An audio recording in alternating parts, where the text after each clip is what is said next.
Hello, Ben. How are you doing, mate? Good. How are you? Yeah, I'm good, man. Excited to talk to you. So, how's your Yeah, you as 2020 well. been? My 2020? Yeah, Yeah, it's been good. Hey, real quick though, what time is it over there where you guys are at? it is 10:30.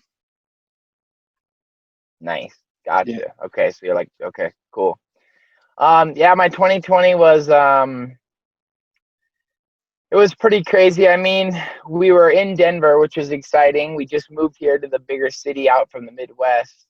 And I think that honestly, like when all the lockdowns and everything happened, I kind of felt like it sort of helped me in a way because Denver is like a huge city, and we met a lot of people when we got here. And I mean, every night, every weekday, everything, all the time, there's always something going on. So I mean, I made a lot of friends when I got here because I didn't want to get depressed. You move to a new city, and I mean, I swear, like every day there was people hitting me up. Hey, we're all going out to do an ice plunge, or we're all going hiking, or we're all going to the club, and like it was a lot to try and keep up and train full time. So when Mhm. the lockdown happened, I mean, it was in they only let maybe like 10 guys come in and train when the lockdown happened, and I was able to get into that group. So that was a way for me to kind of, and also our team was like, I'm on a huge team, so there's about 50 of us, and it was just so fast paced. So when the lockdowns happened, I felt like everything slowed down a little bit, Mhm. and I was like a lot able to develop a little better, and I was also able to create relationships with the better fighters a little more because there was a scarcity in partners. Opposed to earlier in the year, if there's 50 guys in the room, I mean, you're probably not always going to get the partners that you need. So in a weird way, as far as training goes, the lockdowns was the best thing that could have happened for me because I got super zoned in, super focused. Like every time they do a major lockdown, within like 4 weeks of that lockdown, like everyone would be like, "Holy crap, you got better!" Because there's not a lot to do, there's not a lot of distractions, and so once I got used to being that zoned in and that consistent and stuff, when things reopened a little bit, I was feeling pretty confident about like, okay, I think I got this thing figured out some. Because it is really hard. When I was in the Midwest right before I came here, I mean, we had like maybe 5 guys that would show up to practice. You know what I mean? And I had to go 3, 4 places to train to go right into a giant team, with like 7, 8 coaches. It's like a whirlwind.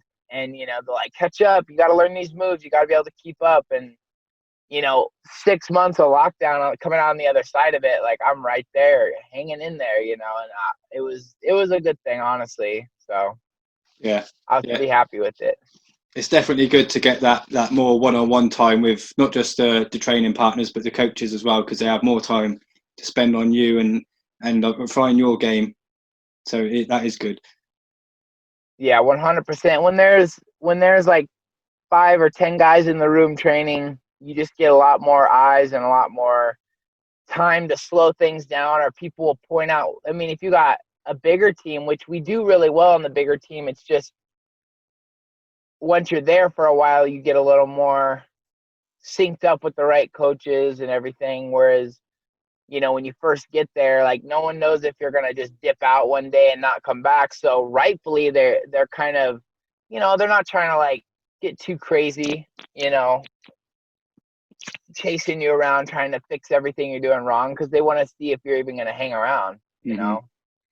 And I've seen that because even just me being on Team Elevation for about a year and a half, like I've seen a lot of guys come and go, and it's not really a bad thing. Maybe they're just visiting or this or that, but it makes more sense now why people could be like a little bit protective of their energy because you got new dudes coming in all the time, just wanting to, oh, hey, I need this from training today, and then I'm like, okay, and then maybe like a week later they've moved on or something, and it's kind of like, all right, well, that's kind of, you don't see it as much since the lockdowns because they're kind of careful about letting anyone in the mat rooms Yeah. that's new.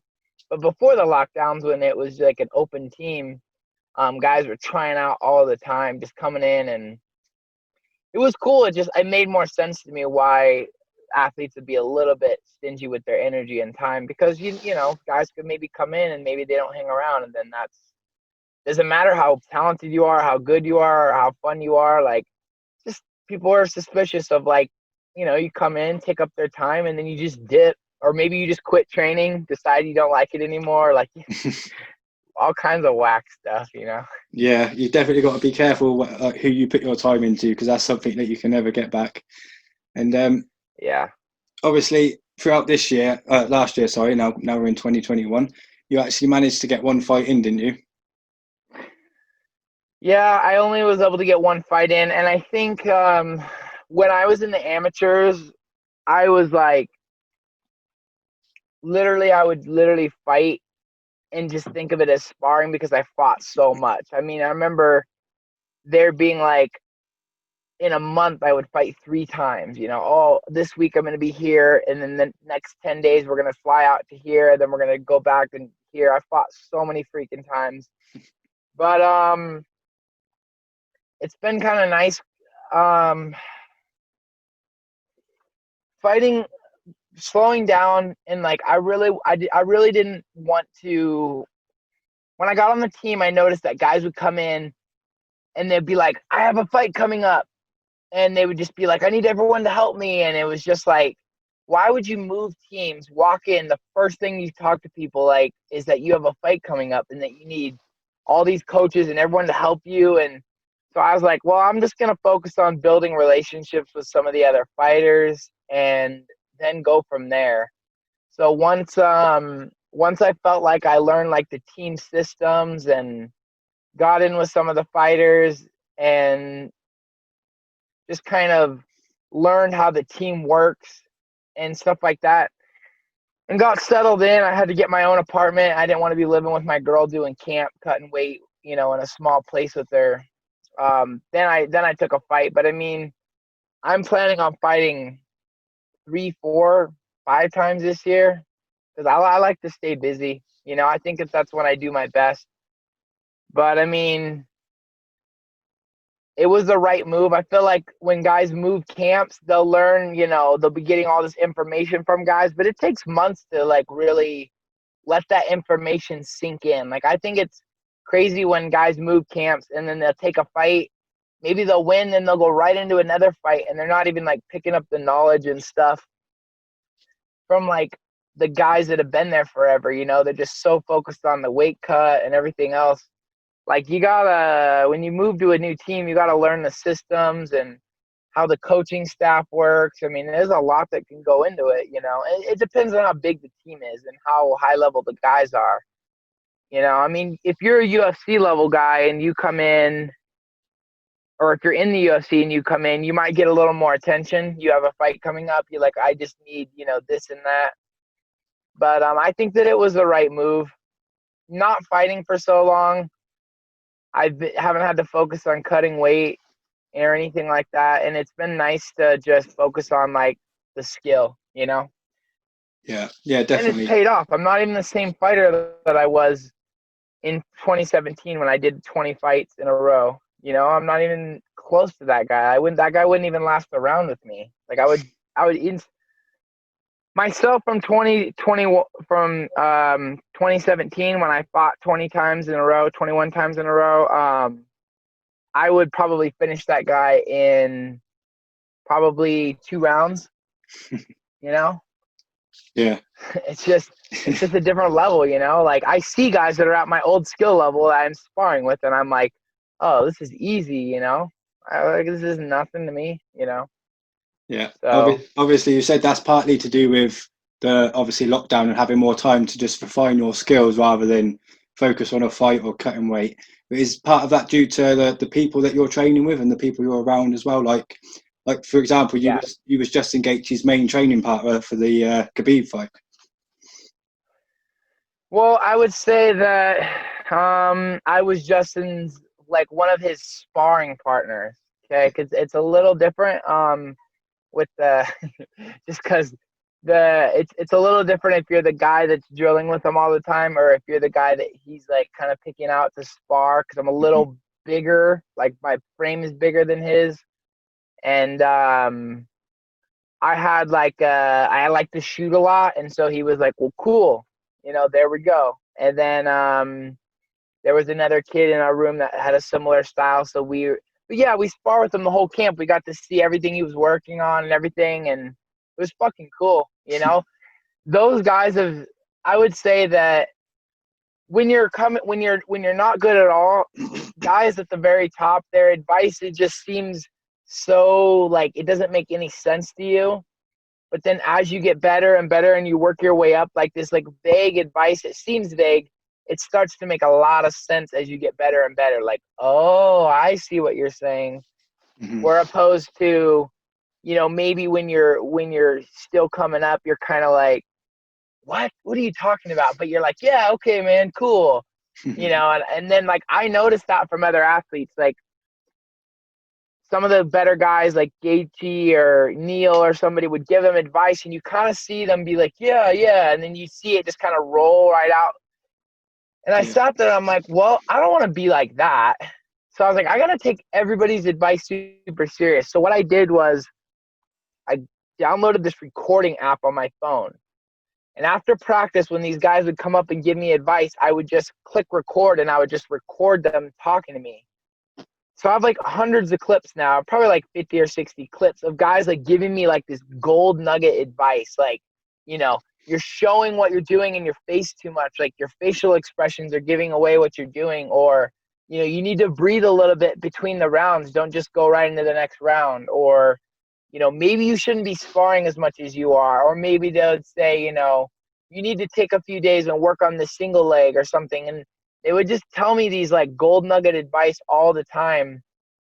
And I felt like I didn't want to be the guy that just like, oh yeah, sure, and then don't listen. So I was like, shoot, I'm going to start, doing a little listening. And I think it paid off, because there's no better feeling than when you're a guy that has been through all the bullshit. You give some young guy advice that, could potentially have a lot of potential, and then he just fucks off, and it's much better when you give a guy advice and then you see them do exactly what you were saying or trying it. It's okay if it doesn't work out. Then it's like, all right, cool. And that's a good feeling. And I've had that when, I won multiple amateur world championships when I was in the amateurs. And I had all these guys trying to do the same thing as me. And I would tell them exactly what I did, the exact formulas. Like, this is what the judges are looking for. This is what it's going to feel like when you're on the 5th day of that tournament. And they just right over the top of their head. And I was always just like, my girl actually was always telling me, you got to just give up on these guys, because it's not real to them.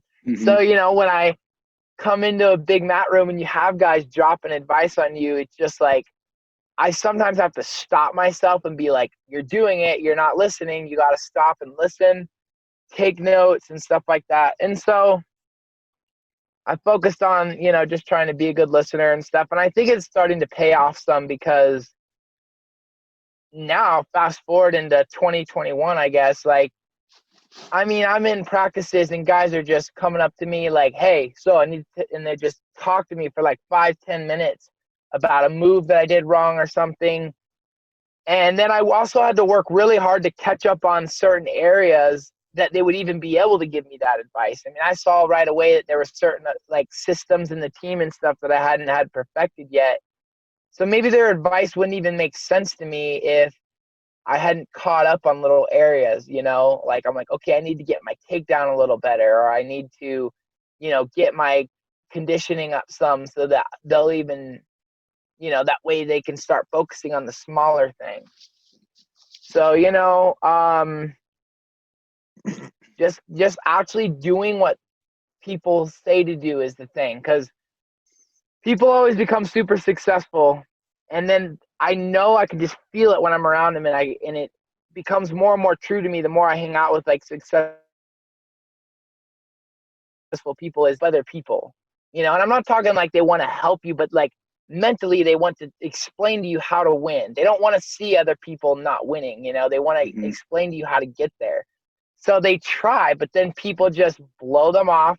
And I'm like, if you could just be one of those guys that just listens and does what you're told over and over and over again, then then that's gonna create an awesome relationship, and then that's gonna be a win-win scenario, you know? Because I mean, some of their advice was really hard to take. You know, they'd be like, "You need to sleep more." I'm like, "Dude, I work all night. You know, I work nights. Like, I'm not gonna sleep more. I can't sleep more. You know, like." Hmm. Or they would, you know, just all kinds of stuff like that. That eventually, you know, once I got a better job and stuff, I'm like, all right, well, now I am gonna force myself to sleep more, eat right, and stuff. So it's been nice, yeah, dude. Yeah, yeah, it's definitely good to going back to like the recording thing. That's definitely a good thing, and then being more aware of what they're telling you, and not just listening to it, but taking it in and actually taking it in, thinking about it, and doing it, even if you don't understand, but still taking it in, writing it down, recording it, going back to it in the future, just to recap on Yep, it is definitely good, because you're not only like saving their time that they're putting into you because they don't have to tell you twice, but you're actually yep, listening, exactly. which is going to make them come back and then give you more advice in the future, because they're going to see that this 100%. guy is doing the advice that I've given him. So it is very Yep, good, and that is a very good idea to take the recordings as well, because a lot of the things you can just, maybe you're not that away, you listen to it, and then you want to keep it there, but it goes.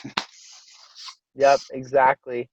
That's kind of the, yeah, that's just like the biggest thing I've seen. Like, it doesn't make any sense to be in a room with, you know, we got Justin Gaethje, Drew Dober, um, Kamaru Usman, Neil Magny. We have this guy Bojan. He was just in the UFC. He's not. I can't pronounce his last name, but he just got cut from the UFC recently. We have Austin Hubbard. He's also in the UFC. Yeah. And then we have oh shoot, we have a whole nother group that comes in that they're also all in the UFC and in Bellator. But it's just like it's all around me all the time, and it just doesn't make any sense to not take guys' advice, you know. And I actually like taking the fighters' advice sometimes more than the coaches, and depending on how well my relationship is with the coaches, because um sometimes on a really big team, you know, a coach will be just, you know, drop some, you know, hey, do this or that, and if it's as far as the work goes, like the physical moves, then I'm all ears. But sometimes they give me advice and I'm like, man, you've been out of the game too long. Like I'm not living that kind of life, you know. They'll be like, you know, maybe you need to take a few weeks off of work and just relax a little. I'm like, that is not a scenario that I'm able to do. You Hmm. know, that isn't my life right now. You know what I'm saying? Yeah. Or they'll be like, you know, maybe you should show up an hour early to certain practices. I'm like, that isn't gonna happen. I'm getting off work. I'm zipping right over. You know, I'm trying Hmm. to, and that's honestly been the biggest thing is I'm trying to keep up with like everyone that's directly next to me, all my training partners, they're all set money wise. Like these guys will probably never work again in their life as far as unless they want to, Hmm. as far as like work goes. And I'm working 8-10 hour days. You know what I mean? And then I'm trying to keep up with the 3 practices a day or the 3 practices. And so I don't look at that as anything good other than just they would do the same thing in my scenario. Okay. Like if they were me, they would be doing it too. And I'm sure they did do exactly that when they were on the come up. But sometimes I remember that when I roll in and, you know, I know I haven't slept maybe because I work nights sometimes and I'm rolling up there, you know, all sleepy. And I'm like, you got to get through this. Like, it's not going to be too many more, you know, seasons like this before you're not going to have to work anymore either. So it's a little frustrating, but it is what it is, you know? Yeah. Yeah. Everyone was in that situation at some point. Like you said, you got to put the work in at the end of the day. Exactly. And And these guys all tell me that too. Every single one of these guys tell me stories constantly about like, oh, I remember, you know, sleeping in, you know, someone's garage for months while I was trying to make it, or, you know, my family always just happened to help me out. I mean, there's just so much crazy stuff that goes on right before you make it or get signed a big promotion, you know? Yeah, definitely. But when you get there, it's all going to be worth it because you know that you worked hard to get there. So Oh, for sure. going back a bit as well, you've already mentioned back in 2017 you had your IMFA, IMMAF. You won the world championship there. I think it was at welterweight, and you actually tried a couple of years before as well, like in a row, and you lost a few fights for split decision. I think one of them was again. I think one you lost a unanimous decision against Brendan Allen, who's actually in the UFC now. And you just, Yep. I remember reading somewhere like you wouldn't give up on it. You wanted to win that competition. Yep. And like, why did you want to win it so much? What was it about that competition? So when I was in Alaska, I was just doing high school swimming, and then I kind of started playing around with fighting, and then dropped the whole college dream of swimming and went all out into fighting. And the biggest thing that always annoyed me or that I was frustrated about is that I had all these friends that were in wrestling, and they had actual like titles and things behind their accomplishments. So they had been to they had won national tournaments, or they won Fargo, or they had some type of title behind things that they had done. And that frustrated me because I didn't want to be just another guy that did 10 fights and then, had to get a job and went about my life. I wanted to do a specific thing. I wanted to have a national title, or I wanted a world title. I wanted to have something that had some meaning behind it. Or I didn't really understand that I wanted that, but I felt like I wanted something different than just all the local MMA fighters in Alaska, which they're all awesome, but just, I wanted a different feeling.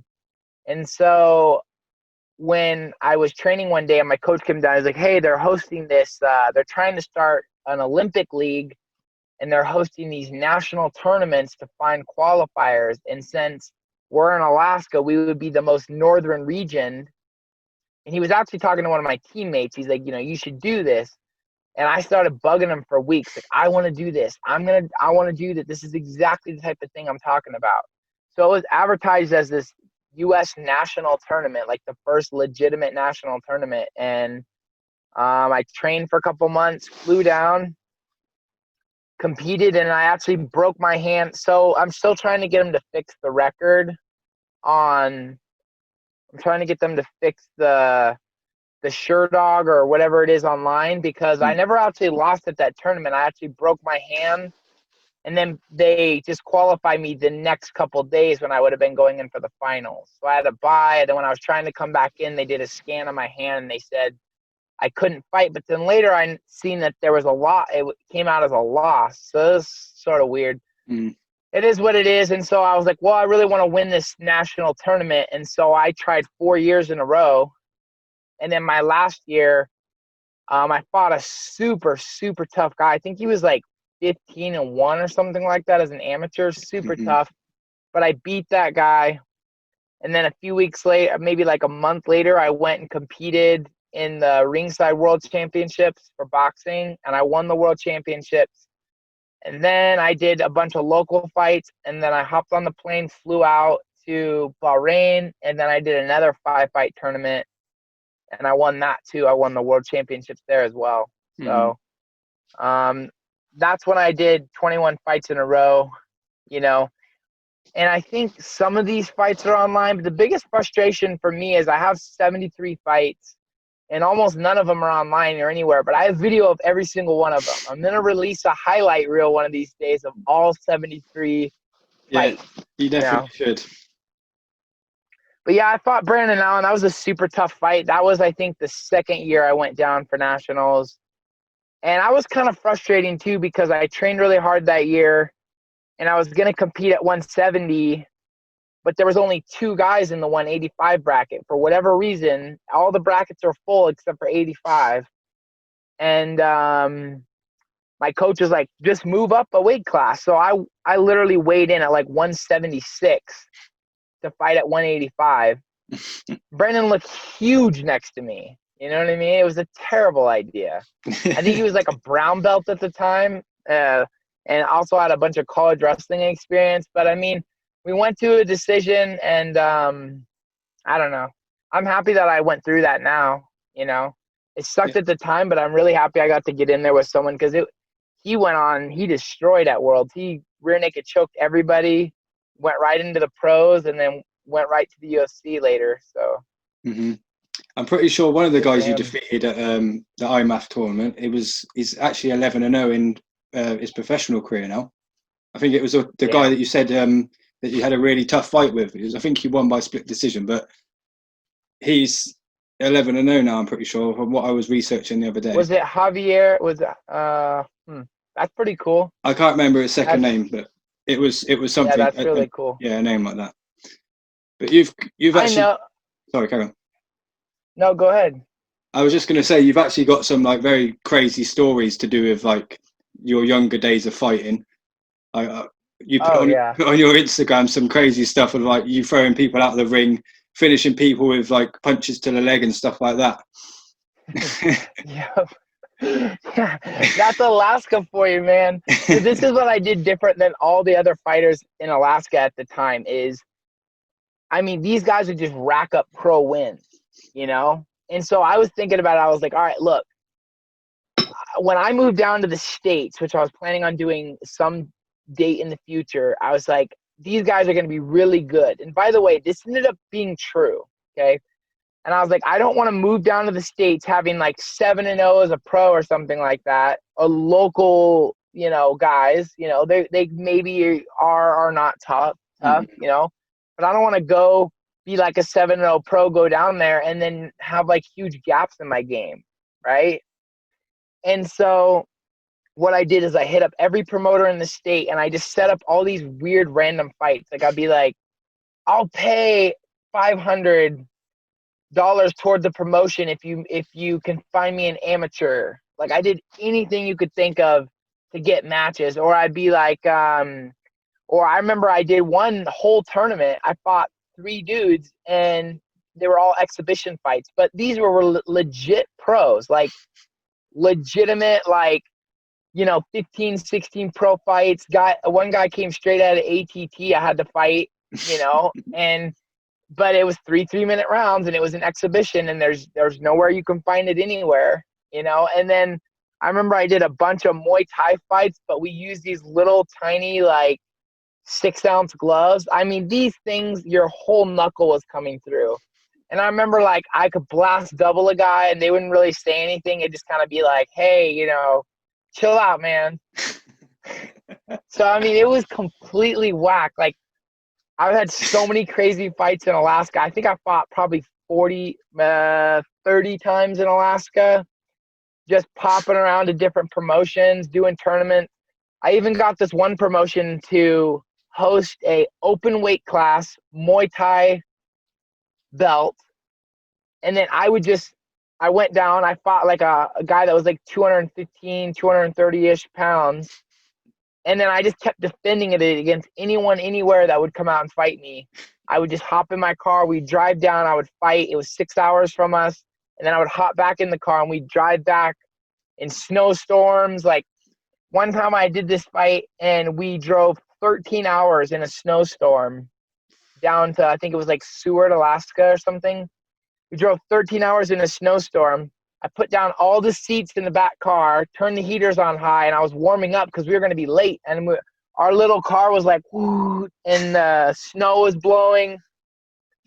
And we pull up, and I warmed up in the back of the car, put on a sauna suit, was just like doing sit-ups and stuff. Hop it, run inside. My sister parks the car, brings all my bags in. I warm up for about 5-10 minutes, and I walk straight out to the ring. Guillotine the guy, take a couple photos. We pack up all our bags, throw them in the car, and we drove all the way back. You know what I mean? So like I've had a lot of those type of craziness, you know. But I mean, the guy gave me a good fight for about 4 or 5 minutes. I just caught him, you know, so that was nice. But I think I'm like the modern. I think I might be like the modern day Masvidal. You know how they were fighting out in the street? Yeah. Because, I mean, that's literally how I started, just boxing in my brother's garage. You know, he would have parties, And then he would invite a bunch of his buddies over to box me, and he was just trying to toughen me up because I was, a big sissy, sort of, and then I was just like, well, this is fun. And so I have a lot of really fun stories like that. Not necessarily the best, cleanest way to come up, but I definitely appreciate things now when I have like a real promotion that like puts me up and everything. But I'll say this though, I freaking love all the promoters back in Alaska, all that stuff. They all treated me good. You know what I mean? Like no one ever like screwed me over or anything. So that was nice. I mean, not like a lot of people I hear they get screwed around a lot. Yeah. Oh, yeah, check this out. So I was having a hard time after a while finding amateur fights.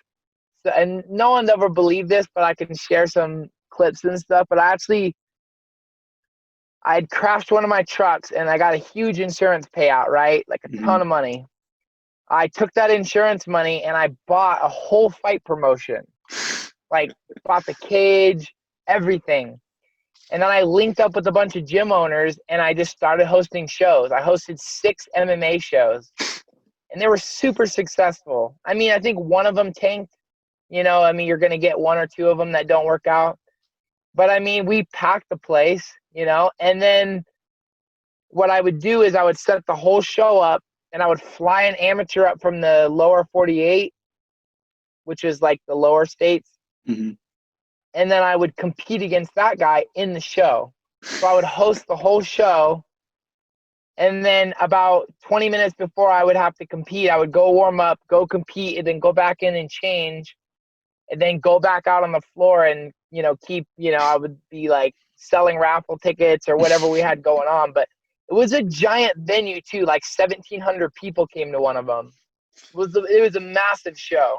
Yeah. A ton of work. We did like 10 MMA fights per show, and a lot of people came out just because they liked my story and they wanted to support me though. It wasn't like it was such an amazing product. It was just that everyone knew that I was trying to win the amateur world tournament, and I marketed it as something that was gonna put donations towards that. So that's why I had so many people in the local area come out, and then it just like lots of little crazy stuff like that. Going back, if I could change anything, I would have just tried to get out of Alaska as quick as I could to get to the better training. But I mean, it was pretty fun, Yeah, it definitely I think sounds the only like it. way that I think the only way that it could have been looked at as bad is if I never got out of Alaska, if I got stuck there, still doing all this random stuff. See, that would have been like a sad story. Or if I never, because I moved out of Alaska and I lived in this guy's like little side bedroom for probably like 6 months to try and win worlds. And that is what made the difference is I moved down to the Midwest, lived in a guy's, little side room. And then eventually they gave me a room at the gym, and I was able to just live at the gym full time and train, no distractions, and, it was right next to a really good wrestling college. So just working with a lot of the wrestlers there.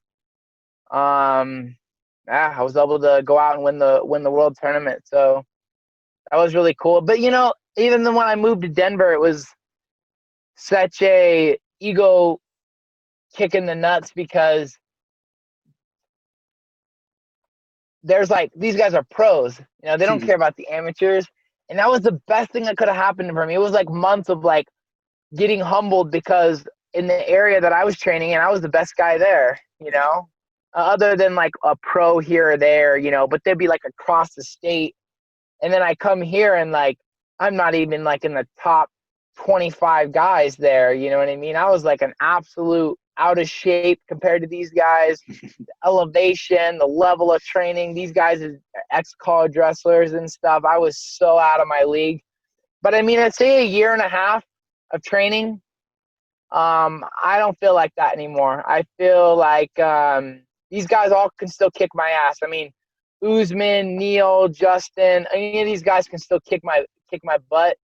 But I mean, I'm not going into practice and 2-3 rounds in, I'm exhausted. I'm going through practice and I got tons of energy, and I'm staying after practice. And now I feel like I'm right back where I was in the Midwest as far as like being able to have, because in the Midwest, I remember like I would train, everyone would quit. I would just keep training. I would leave practice, go to another practice. Like I was just like a workhorse. And it kind of got in my head a little bit when I came to Denver, because that level of work wasn't anything here. That was not even close to these guys are like, that's just a regular practice for us, you know? Yeah. And so it feels good now to be able to keep up the proper way. You know, I feel like when I leave practice, I feel very happy with the work I put in, which is for about 6 months when I got here. I was like, man, you suck.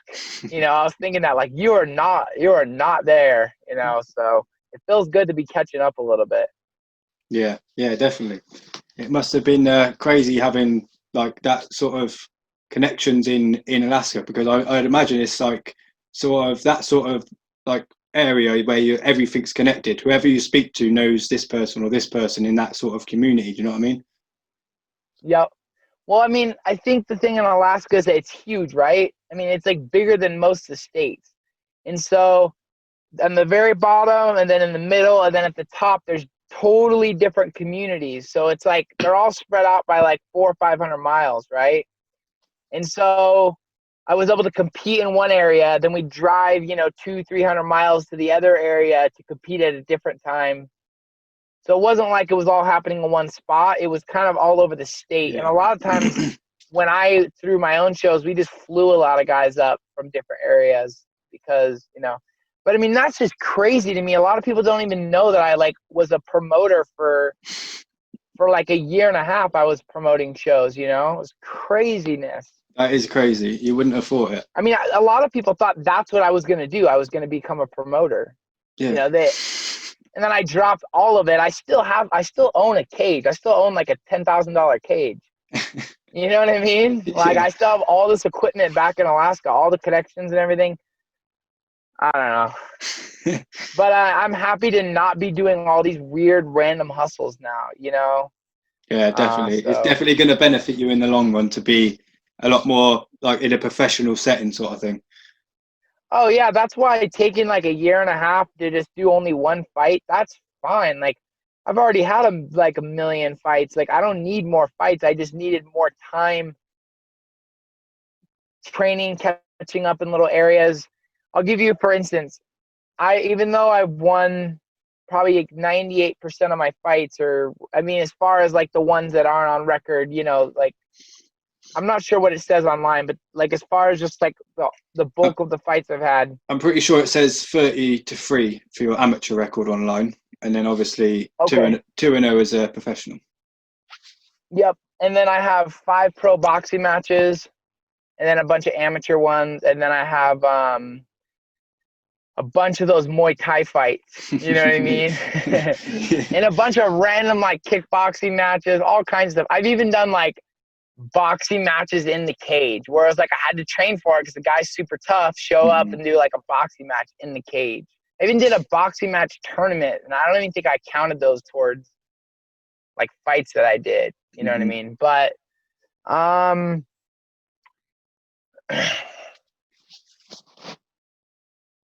yeah, I kind of spaced out on what we were talking about there for a second. I can't remember what we was talking about, to be honest. I spaced out for a second.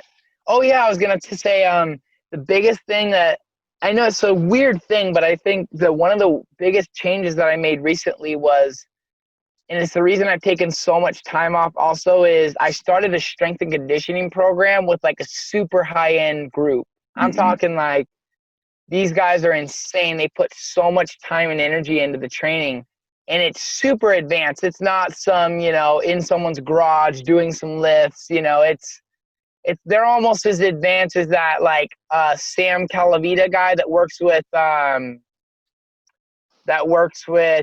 Gyllensaal, those guys. That's kind of like the group that I'm in right now. And Neil and all these guys that are really good, they all work with this guy. And I will say though, it took me like 4 months to get used to waking up early in the morning. Like I have to wake up at 7 to get there on time, which if you're driving till 3 in the morning, I don't really feel. So it's taken me a long time to get used to be able to keep up with these guys in the lifting room. And I was thinking to myself, it goes against all my principles, because my whole life I always just laughed at guys that were like just lifting all the time, because I'm like, whatever, like that isn't going to save you. You know, if I have a choice between lifting and wrestling practice, I'm going to go to wrestling, you know, or jiu-jitsu or anything. And so it just kind of, and I thought I was in good shape, but I mean, once I started working with these guys, I started feeling stronger and stronger. And then I got with a nutritionist and they started fixing my diet. And those two things changed everything. Because what I was doing before was perfect for the amateurs. You only have 3-minute rounds. I know how to make weight. You know, I eat whatever I want, but I know how to make weight. So that's all I needed to know. But now that I'm a pro and I'm lifting and I'm taking creatine and stuff like that, like I'm freaking huge now compared to what I'm like almost 20 pounds bigger than I was as an amateur, like just walking around.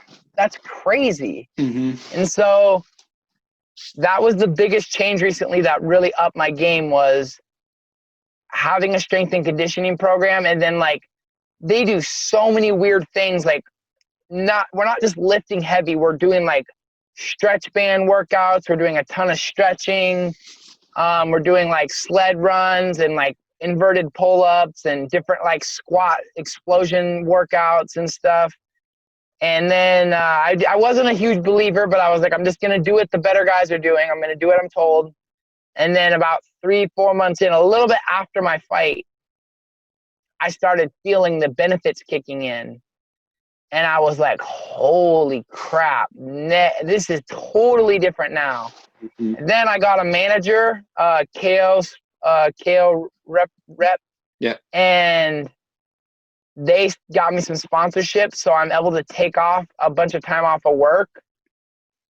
Between all the sponsors I've gotten from everywhere, like Chaga, you know, my mushroom sponsorship and everything, it almost covers my rent every month. And so that's huge. So all these things, then the nutritionist got me eating a ton of carbs. Like I would fast up until about 1 o'clock every day, just because that's what I've been doing in the amateurs. That's what I'm gonna do here, you know? And now they got me waking up in the morning eating like a huge bowl of oatmeal and berries and eggs and all this stuff. And now I'm like, holy crap, I'm so much freaking stronger, so much more athletic. I have some money rolling in now, so I'm able to take some time off of training. Everything changed right after my fight, you know? Yeah. I got back and then I was like, oh, wow, I'm starting to feel a little stronger. And then the nutritionist, I started eating better, and then I started sleeping. Now I sleep. I'm always thinking about sleep now, you know? So it's, things change really quick, but I put in the work and now some things are coming too. And like, if I go out and I get 3 or 4 more wins, three wins even, which is totally going to be easy for me. And I can fight every week, you know? I'm going to be like the new Hamza Chimaev, you know what I mean? Yeah. When I hit the streets. By the way, I was actually booked to fight him. That was one of my questions I was going to ask you next. Like, you was booked to fight him in Brave, but what happened with that? So I was booked to fight him with Brave, and I was super pumped about that. I had no problem, you know, going out there, putting on a show with him. He was only, I think, 2-0 at the time, and I was only 1-0. And my coaching staff was like, oh yeah, you can beat this guy. And I actually wasn't even training MMA at the time. I was just focused. There was this little wrestling gym, and I was just there 4 or 5 days a week. They had an ex-Olympian and then an ex-world champion training there. And it was one of the best mat rooms I've ever been in the world, you know, like just the wrestling was insane. And they all liked me, and they were all putting a ton of time into me. Is Iron Men's Elite Wrestling, if just send them a little plug. And they it was one of the best places. I was working on my wrestling there. And I was like, oh yeah, I'll fight somebody, you know. And I had no idea who this guy was. I just knew he had 2 fights. I'm like, all right, whatever. So later on, I started looking into this guy, and I was like, this guy's pretty good. You know, all right, this is going to be a good fight, you know, kept training. And then I was in practice and somebody suplexed me, but it was actually at MMA practice. Somebody suplexed me and I land on my head, got a super bad concussion. And then, normally that kind of stuff wouldn't really faze me. Mm-hmm. But I'm like, oh man, it's my it's a pro fight. This guy's really good and I have to take 2 weeks off. So I would only get to train for a week and then I have to fly out to fight the guy, right? I was like, you got to be kidding me. I was like, oh, it was a pretty tough decision, But then I was like, I'm not going to fight this guy. And then, of course, like years later, I'm like, wow, that guy ended up being really good, But, I mean, I don't know. It was the smart decision because I don't think that I could have beat Chimaez on a week of training. You know what I mean? Yeah, definitely. Because, I mean, I remember I had to sit in a dark room with, like, a towel over my eyes. Like, that's how bad the concussion was. And I've had a couple of those at that gym. That's why I ended up moving initially. It just got too bad. It just was getting injured all the time. But it was just an accident. It got hurt. And, it just didn't work out. I just had to hit. Eventually, it was so stressful. I had to hit him up, be like, I can't do this fight. I'm sorry. I know this is like a big event. It was like it was a huge event that they were hosting. It was the World Championships, but they were also doing Brave pro fights like during the same week. So they had like, 1,000 amateur, coaches and athletes there. And then they had like all the Bahrainian people were coming in, plus all the Brave show. It was going to be a huge event. I was so excited, but it is what it is. It was pretty disappointing, but imagine if I had beat Chimaez. Yeah. Before he had his come up. Yeah. That would be insane. After 2 weeks of concussion and then fucking. Oh, there's no way I would have beat him. In the condition I was, there was no way I could beat him. I already know that. Like, that's the reason I was literally like, either I have a reputation of always showing up, but I have a loss. Like, that was literally in my head. I was like, either I'm going to go out there and lose this fight. Because I'm like, there's no way I could beat this guy on just also that week of training is also when you're traveling. You know what I mean? It's not like you're and also cutting weight as well. Oh yeah, for sure. Like it's not just one thing, it's everything. Yeah, it was super frustrating, but it is what it is. I train a lot smarter now, At the time in the Midwest out there, man, those guys are complete hicks. It was good because it was some areas were really good and it helped me a little bit, but it's not anything sustainable, Yeah. For like a year, I was just in there brawling every day with guys. I mean, there was guys getting knocked out all the time in practice, and it really helped me because I needed to toughen up a little bit and get used to the fast pace of the environment of the amateurs in the lower 48. But I mean, after I won the World Games, man, it just went downhill from there because I didn't want to keep just showing up and sparring every day, Yeah, it's not really how you learn. Obviously, that is partly how you learn, but it's not how you learn everything. You can't keep doing that. These rural areas in the Midwest are completely whack. I'm just putting it on record. They're completely whack. It's cultish. It's whack. I've seen the most weirdest stuff out in the Midwest. The only difference was between Alaska and the lower 48 was in Alaska,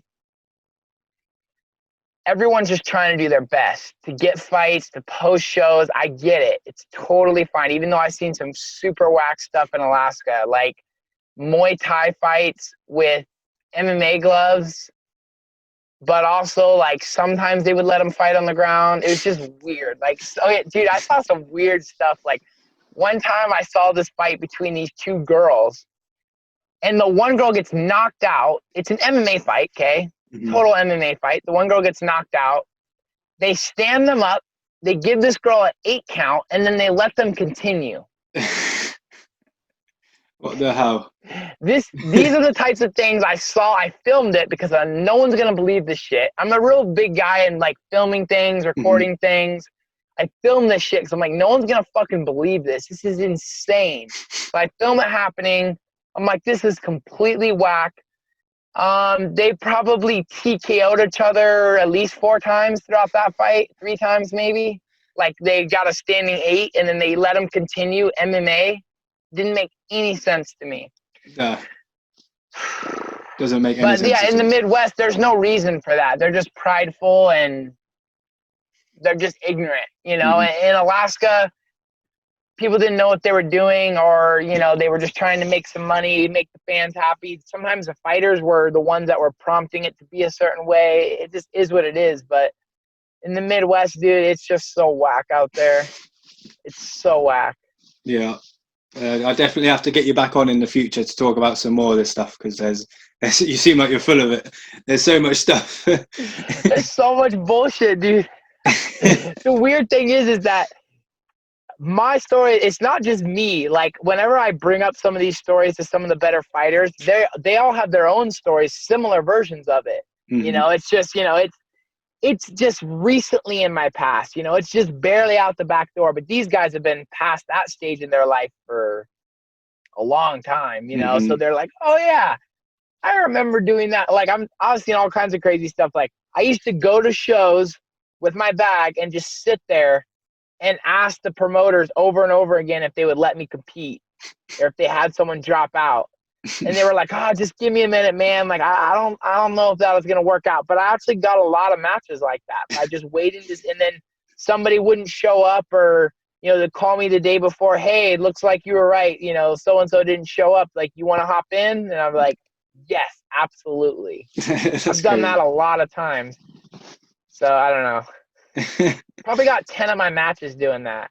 That's crazy. You would have thought you'd have to go through some regulations or something to get the fight, but see, that's what I thought. I thought it was only working in Alaska, but I actually was able to do that in Vegas one time. I was at the World Games. I lost, and then I went down the street some, and they were hosting the Wacko kickboxing tournament. Mm-hmm. And I just kind of hung out, and I was like, hey, I can compete, like, if you guys let me. And they were like, no. They were like straight up like, no, you can't compete. There's too much paperwork. It's not even legal, all this stuff. But then out of nowhere, in the middle of the night, they just messaged me, and they were like, hey, a bunch of guys dropped out. They got hurt. Are you still interested? And then I had to fill out a shit ton of paperwork as if I was signing up for the tournament like I was supposed to a month prior. And they let me do it, and I got 2 kickboxing matches. I guess it's just if they need you or not. Dude, promoters will do whatever they can when they really need something to happen. Yeah, you know definitely, what I mean? Definitely. So it's just when you get to the pro leagues that kind of stuff doesn't really happen. You know. So yeah, it is what it is. Do you have any other questions though? No, just when your next fight is, really. So what I'd like to do is that now that, like, I got the sleep, you know, and my sleep's a little better now, I don't have to quite work as much. Essentially, like, right now with my sponsorships, I can take about a week and a half off work a month, which I just put that into hourly throughout the year. I'm getting like 3 extra hours of sleep a night. Mm-hmm. And that's awesome. That's huge. Yeah. So getting a little better sleep, getting with my diet right, I think I'm feeling the way I did in the amateurs when I would go on like these 10-fight streaks. And so I really want to put on 3 back-to-back fights, because I'm 20. I just turned 26 a little bit ago. And I think that I need to be like 4 or 5-0 before something big can happen. Mm-hmm. You know? Yeah. And I'm okay with something big not happening prior, but I'm ready now. Like, my life is set up. If I were to get a call right now, like, hey, you know, you're on the Ultimate Fighter, or hey, we're going to do, you know, a developmental contract, you know, big money or anything, like, I'm living the life right now that if anything big happened in my life, nothing would change other than, you know, that's the key, is put yourself in a position where if something big happened, nothing would change. Yeah. You know, if you're sitting there thinking, well, when I get signed, then I'll start eating better, or, you know, then I'll start showing up to these extra practices. Like, that's not the case right now. Like, if I get any kind of opportunities come up, which I already know they're going to, you know, I'm going to be ready for them. And I know for a fact they're going to too, because there's so many guys that I feel like we've built up a relationship, and I just can't imagine where we'll be 2-3 years from now. Like, there's going to be no world where, you know, guys like Justin or Usman won't be like, yeah, why doesn't somebody sign this guy? He's been in here hanging with us for like a year. You know what I mean? Like, that's never not going to happen at this point. And so it's just my responsibility now to stay caught up, stay in shape, stay ready, stay building my my like social media, you know. And I'm pretty new on social media too. Like, before I was on Facebook, and that's where I was doing all my promoting, and my Facebook was like insane. There was people blowing me up. I got like 1,500 likes when I won Worlds on a Facebook profile. You know what I mean? Like, so I had my Facebook built up pretty good, and I just recently transferred it to Instagram because it's better suited for like the public, you know? Definitely. But I mean, I think I could grow it up to like maybe 50,000, you know, around the time that I'm getting signed and stuff. So we'll see. I think the biggest developmental key in all this that's been cool is that I'm realizing now that even though the UFC is like kind of the goal that I've decided that that's where I want to go, that isn't necessarily going to mean that that's the only thing that's going to make me money, because I've spent the last couple of weeks talking to guys that are in Bellator and things like that, and things are changing. Like, I can make just as much money fighting for Bellator or ONE FC or any of these promotions that I know for a fact will work with me. I just know they will. Like, there's no reason why they won't. And so now I'm relaxing a little bit, because I don't have to make it to the UFC to make a good living off of fighting, but that is 100% the goal. I don't want to go in any other promotion. I'm just realizing that I'm not going to have to be broke my whole career if I don't make it into the UFC. Like, there's guys that are showing me like kind of what they're making in Bellator right now, and they're making UFC level money straight up. You know what I mean? And so when I seen that really like changed my brain a little bit, because I'm like, well, if guys are able to make this much in Bellator, I don't have anything to worry about. I'm going to end up in one of these top promotions. I'm going to go undefeated. I'm going to end up in one of these top promotions. I have the marketing. I have my fights are real crazy. You know, like, they're fun to watch. I mean, it seems some of my fights recently have been less fun to watch because I'm just trying to focus on new areas. It's not as exciting as just walking a guy down and talking shit and, you know, fight. It's not as fun as that. But once I'm feeling more comfortable hanging out in the pro leagues, which I am right now, feeling more comfortable, I'm gonna go out there and put on a show. I want people to love to watch me, and I don't necessarily need to get rich, but I need to make enough money for this to be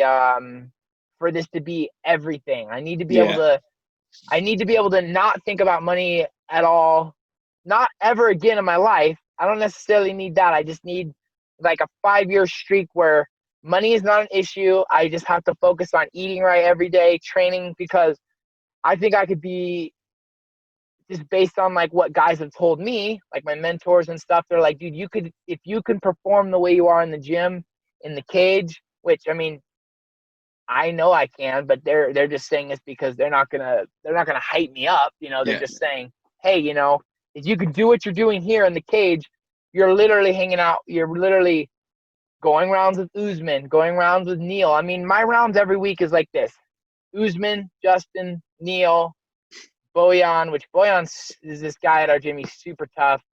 Carrington Banks, he was on the Ultimate Fighter. The guy's insane. You know what I mean? It's just crazy, because I actually think I'll have a hard time fighting down a level, because these guys are so good that I'll have to adjust to fighting guys that are still on the come up, because they're still awkward and they move weird. These guys are like solid, you know? We'll see. Yeah, I get that, because like the lower league people like fight in a weird way where they don't know what they're doing so much. But we're going to wrap this up anyway. They're definitely awkward. Yeah, they are. We'll wrap this up, but I just want to tell everyone before we finish, is like everyone to go follow him, because you post some of the funniest memes on your story as well. It's like as soon as I see your story, I click on it straight away, because I know there's going to be some funny shit on there. It's pretty whack. I think because I'm from a big family of 10, and I talked to my girl about this the other night. I was talking about how I think I just really enjoy like the shock effect. Yeah. And I actually think that once I don't have to worry about money anymore, I actually think that I'm going to go a total Darren Till route where he's just joking with everyone because I love that stuff. I love joking around with people. And, you know, I kind of think that some people don't want me to be like that. I think they kind of want me to be into this like fighter role. Mm. And I'm okay being like that literally and physically in my training and, you know, the way that I conduct myself on the mats and, you know, in the cage. But when I'm outside of there, man, like I just completely off the wall. Like, I love to party. I freaking love to party. But here's the weird thing about partying is I hate drinking. Like, I don't remember the last time I've drinking. I've never done like any kind of drugs or anything, you know, other than like I've tried weed and things like Mm-hmm. that. I just love like the excitement of like huge groups of people. I love watching everyone get all crazy. Like sometimes I'll host like a massive party at my house, like 100 people will be there, and then I'll just go to bed because I just wanted to see. Like I want to see if I can get 100 people to come over. You know, once it, you know, we had 100 people in the house, and there was like a line of people around the block. And I was just like, okay, I've accomplished my goal. I just went to bed because I just love like these crazy like life events. Like, you don't think I could host a massive party in the middle of a pandemic? And then like I actually called the cops on my own party.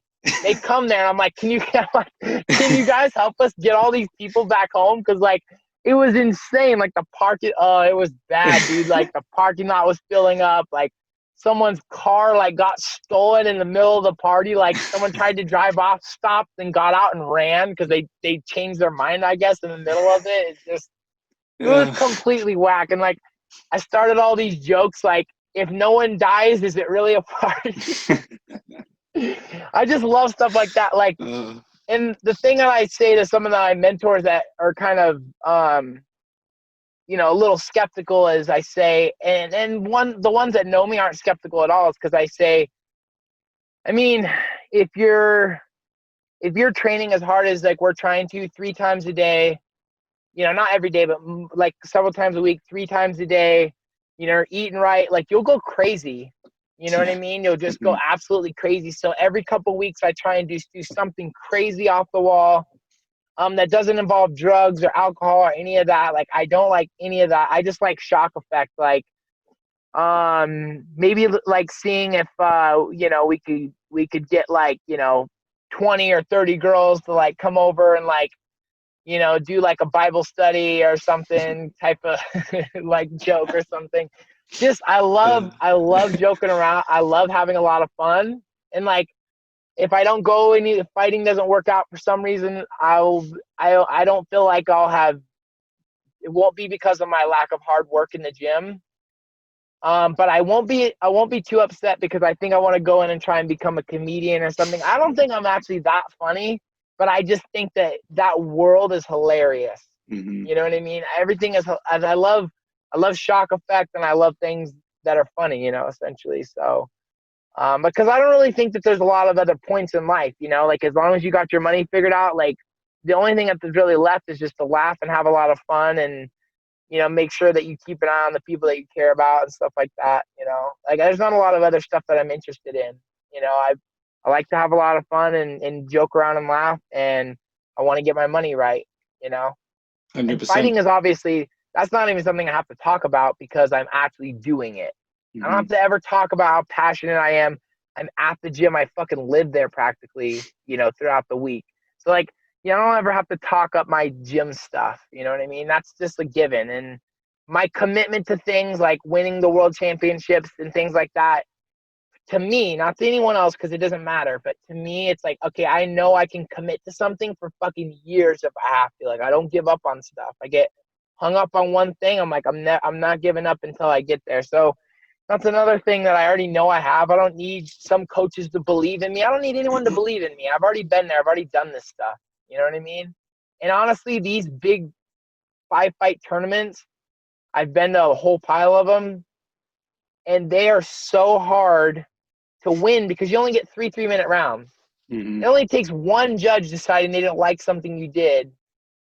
So you have to just be on it all the time. I did 10 of these big tournaments, you know, throughout time.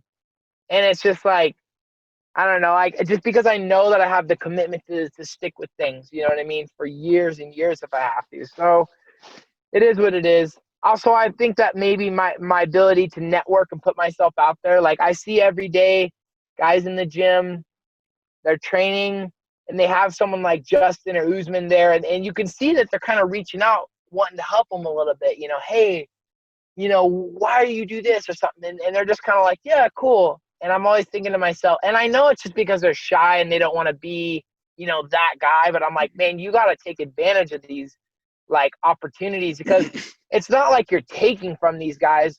People that are successful love to help because it makes them feel good. I know I did. When I won the World Games, I wanted to help every amateur on the USA team. I went to the tryouts. I tried to help out with guys and talk to them and everything, and it just broke my heart to see how uninterested all the guys were, and none of them made it. Since I was there, like there hasn't been any huge prospects that's come out of the USA team or anything like that. So I was like, whatever. You know what I mean? Mm-hmm. And it's sort of sad, but at the same time, it's kind of like a psychology thing. Like some people like believe that they need to be somewhere. They're like narcissistic. They're like, oh, I deserve this. I deserve to, have like, guys that are millionaires spending time, working with me because I'm going to be there as well. And then I'll be able to give back, And then there's some guys that just, they don't feel like they even deserve that kind of attention. So they subconsciously push it away, Yeah, that's completely true. And, you're either first or you're last, I don't know. But it's been really good talking to you, man. Yeah, I've enjoyed it, mate. I've enjoyed it very much. I got to figure out a way to, I think I'm going to create like a 5-minute clip of all my fights. Just like a short little, because one thing I tried to do is film every single fight just because I wanted to watch it after. You know what I mean? Yeah, and definitely. So I always had someone there with the camera. Because, I've had some freaking awesome wars. Like back in Alaska, some of those Muay Thai fights, they were just 5 3-minute rounds with these little tiny freaking boxing-ish gloves on with like a 215-pound dude just, going at it. And I don't know. I think I want to get some clips of all my fights and put them out there because I think it'd be awesome. Yeah, you definitely should, because that would make for one hell of a highlight reel. Oh, yeah, 100%. Yeah, I've lost a couple fights too. I lost a boxing match. I lost a kickboxing match. And I think I lost 3 MMA fights. And then there was the one on there that doesn't count because I never showed up to it, but it was on there. Yeah. So, but I'm glad I've lost. I don't think that guys are ready for the next league if they haven't at least lost one fight. I think that you need to go through that and experience that for you to be able to move on, right? And then I think that you need guys that are way better than you, that are literally kicking your ass and showing you and being really harsh with you. Like, you are not there. That is the biggest thing that I appreciate from my partners is sometimes they're just like I remember about a year ago, they wouldn't even let me come to some practices just because I was newer and I just wasn't caught up to speed. And so okay, let's do 365 practices. That's 1 year from now, I'm going to be in that group, or I'm going to be able to hang with these guys in this area, or I'm going to be able to go back-to-back rounds with this particular guy, And, 3-4 months later, boom, I'm like, hey, why aren't you, coming up to work with us in this area? And that's the key is like getting around these guys, and doing your thing. So as long as I don't become the ultimate training partner, that just everyone's using me for sparring, right? Yeah. You see, some guys might think they're in with everyone, but are you just a body bag? I see that. Like some guys are in with everyone, but they're literally just they're a guy that's easy to spar and they're easy to beat up on. So, but I have guys like Neil telling me these things. I gotta send a shout out plug too. Neil Magny, okay, of everyone. This dude is like mentored me beyond like where anybody needed to. You know what I mean? Like every day I get at least 30 minutes of just throughout practice, like, oh yeah, by the way, blah, blah, blah, blah, blah, blah, blah, blah. Like he spent like an hour the other day explaining what to do with my money when I get it. And not just like what to do, but just like, these are some things to know about. Like, you're going to want to look into an LLC. this is the way that the taxes are going to work. This is what you need to know about the money when it gets here. And like, nobody's taking the time to show anybody this stuff. And honestly, I don't really go to him and I'm like, oh, thank you, because I don't want to be like a weirdo. But I fucking appreciate it. You know what I mean? And I have written down like at least 50 notes. Bro, I have to write this down. And I'm not like the notepad guy. I'm not like a nerd, But I am a guy that like, I'm like, wow, this. And another thing, I think the reason he likes to give me advice is because I don't always take his advice right away. But what's weird is that like 4 months later, I'll pop out and be like, haha, I was listening. You know what I mean? Like, he might tell me, I know he'd tell me like he doesn't think like a certain person that maybe I have around me sometimes, like, that guy's kind of weird, man. Don't you think that's kind of weird? And I'm like, and then like a month later, he'd be like, hey, where's your buddy? I'm like, nah, he's not around anymore. Yeah, like it was kind of weird. Yeah, like I subtly listen and I just try not to be too weird about it. But like I would not. He's been the key to getting in with all these guys. Like, you know what I mean? And I don't really think that.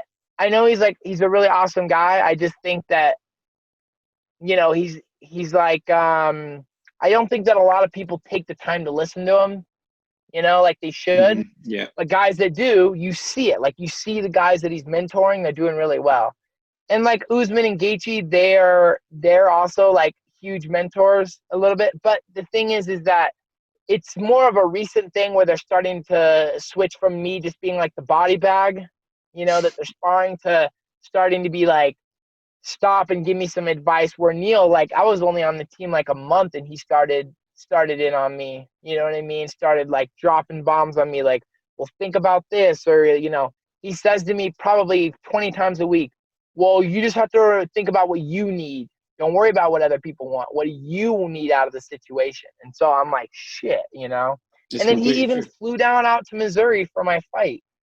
You know what I mean? Like, he had to stay in like a shitty motel and all this stuff. And I'm sure he didn't want to be away from his family, but, and that's huge. And that's partly why he's the team captain, and that's partly why, as long as we don't do anything to like butt heads, I guess, or whatever in the future, like, I'm sure the guy's going to be around, and I want to make it so bad. So just guys like him that put the time in, they can be like, fuck yeah. I want them to have that feeling, because I helped a couple amateurs out when I came out of Worlds, and when I look them up and I see they're doing well, and I'm like, fuck yeah, or they'll hit me up and like, that one day when you told me that one advice, like, I listened to you, man, and it makes me feel good. And so I hope that they can get that.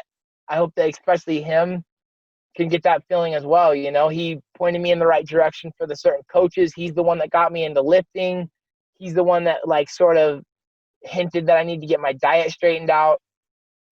And he never tells me like I shouldn't do things. He's never too hard on me. Like, with my partying, he never never like shamed me for it or anything. He just kind of laughed, like, oh, that's pretty funny, but he's like, I'm going to kick your ass tomorrow if you're tired at practice. You know what I mean? So like, he never was annoying about stuff like that, which I appreciate that, because it's my life and my process. And I have a certain weird way. I think I'm going to be like the Kevin Durant or whatever, from the basketball players. I think I'm kind of like that guy, Yeah. And so he never shamed me or try to make me feel bad about it. So I really appreciate that. I think it's good with people like that. He probably has a good idea of like perspective about, like you said before, all these fighters have gone through all this stuff before that you're going through. Maybe not to the extent that you're going through with partying or something else or whatever, but he probably has a good look of the perspective of where you're coming from. Like,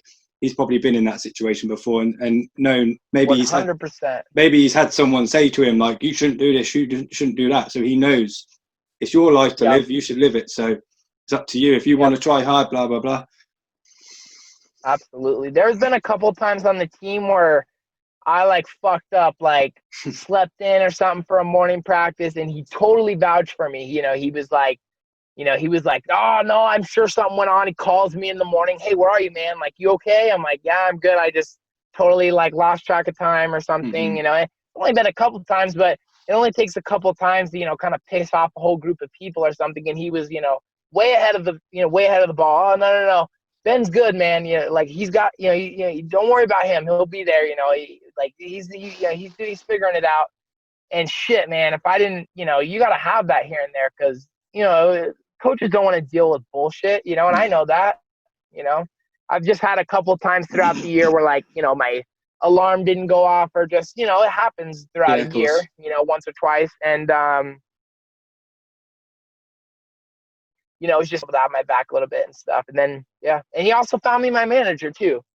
He was like, hey, I think I have a manager that would be good for you. And I was like, okay, you know. So, I mean, it's just been, yeah, the guy deserves a lot of the credit for, like, my growth. You know what I mean? Yeah. So, and I think Gaethje and Usman and all these other guys will have a huge role later.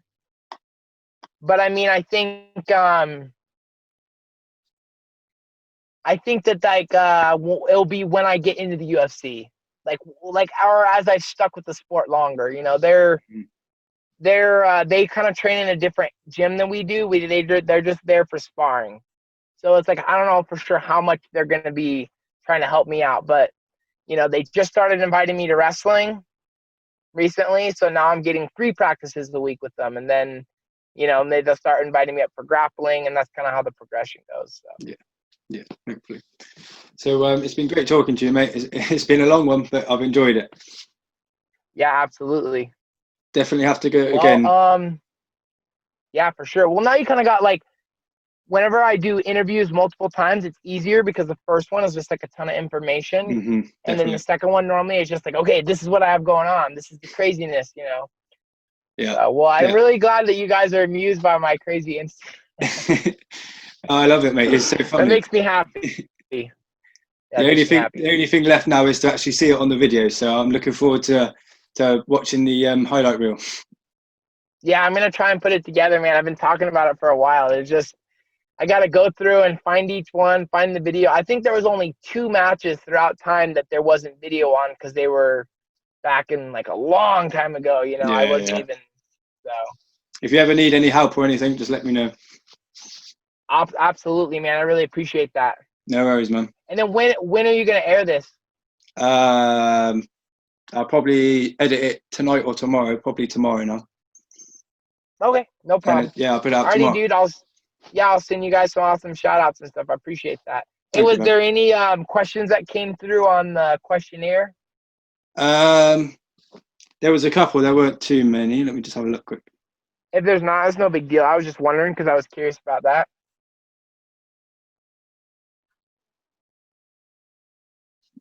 Wait there.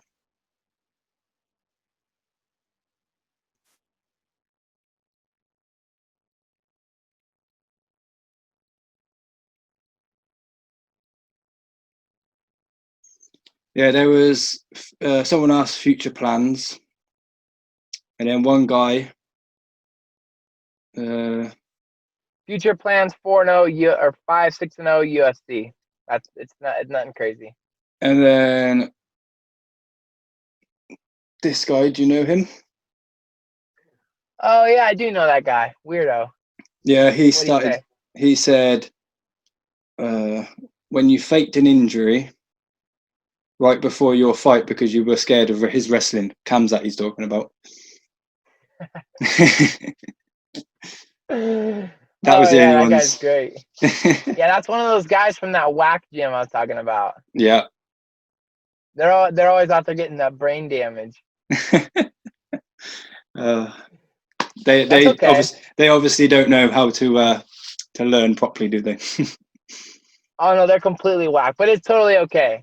Like, these guys aren't gonna go anywhere. I'm totally okay with it. Yeah. That was. Hey, I'm not gonna lie though. Later on, like over the years, watching Chimaeva's, like, I'm glad I didn't fight him. Yeah, like, I would be too, to be honest. That guy's fucking good, especially with the whole scenario of it. You know what I mean? Mm-hmm. Yeah, definitely. And like later on, like probably where I'll get a lot of that flack too is just like talking about it, like, oh, I'm glad I didn't have to fight that guy. You know what I mean? It didn't seem like I'm too concerned with it, but I'm also super lighthearted. Like, there's millions of guys in my weight class. We're gonna get to fight, or there's hundreds, not millions, but we're gonna get to fight plenty of guys, you know. And then in the future we'll see. But check this out.